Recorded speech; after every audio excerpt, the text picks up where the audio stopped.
Hello everyone to another Throwback Thursday, May 2014, and it's a release report for another Terra's Block set. Totally unprepared. That was what I had been drafted in the closing week of Terra's that I played Magic. And having decided only past Thursday before the event that I wanted to go play, I was expecting nothing less than an all-out streak over the whole line.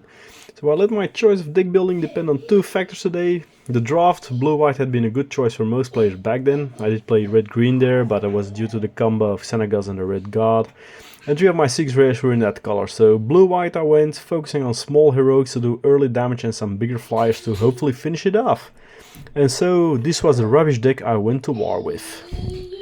White creatures, I had a Fabled Hero, Euphanus Warden, Akron Skyguard, Eidolon of the Rhetoric, Scholar of Ephrias and Favorite Hoplite. Yeah, don't mind her on the background. For the blue I had 8 creatures, the Chorus of the Tides, Triton Shorestalker, Flitterstep Eidolon, Prescient Chimera, Triton Shore Thief, Siren of the Fang Coast and 2 Sigiled Starfish. Other creatures were an Otherworld Coinsmith, which I replaced after round 3 with a Divine Verdict, and a Goldforce Sentinel. 4 white spells for Hold at Bay, 400 Vigor and 2 Mortal Obstinacies, and 3 blue spells, Spin to Earth and 2 Polymorphous Rushes, with 17 lands, being 8 plains, 7 islands, and 2 swamps to power the Scholar's ability and initially the Coin Master. So the rest of the pool you can see here. So note that the promo wasn't playable in the event. Back home, when I finally got to slowly read all the cards, I made a wrong choice in colors. I should have taken green to accompany the white, as it has a good amount of constellation cards and enhancements to trigger the heroics on the whites, as well as not too expensive no drawback trampler. I then should have splashed blue to add the 2 Polymorphous Rush to the deck, but at least now I know the cards a tad better and it will help in future drafts or seal events.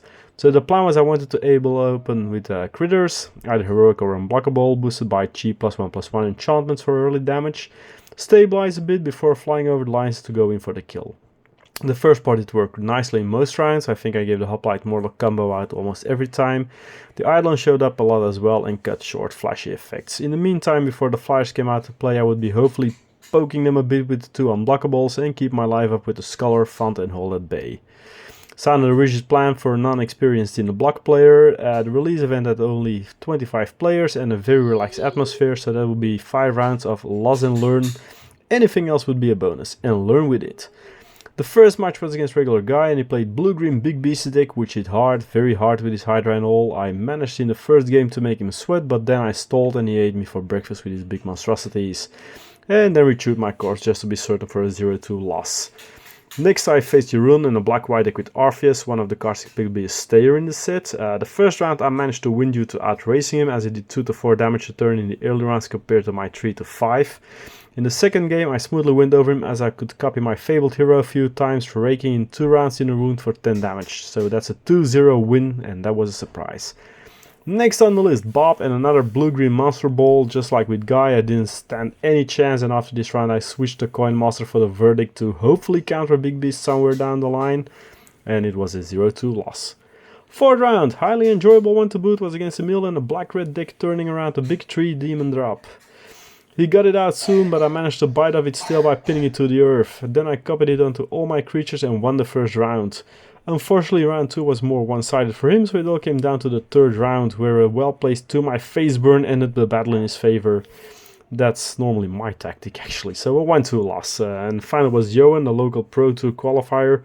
And having had a bad day, and I faced off to not and totally lost.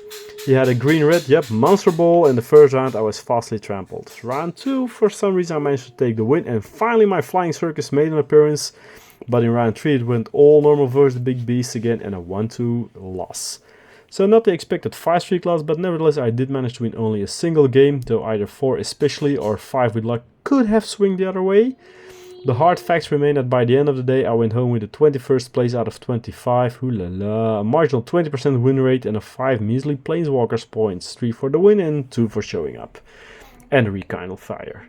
The conclusion was that the big thing that I learned in these matches, Monstrosity O's in the sealed format, those beasts, once cast, can quickly follow up on becoming even larger monsters and you'll be speed bumping your critters on them, but they will sooner rather than later flood over you and smash you to bloody pulp. I decided for myself later after today that no matter what I open, if I don't know the set very well or haven't played it for a while, I will be playing red combined with something depending on the card pool. It is just a color I feel the most comfortable in using, and I can visualize it better in my sequence to play it, and over the edge seal helped me get my better results. So it was a fun day, enjoyed myself, and well, thank you all for listening to my ramblings, and until the next Throwback Thursday. Bye bye.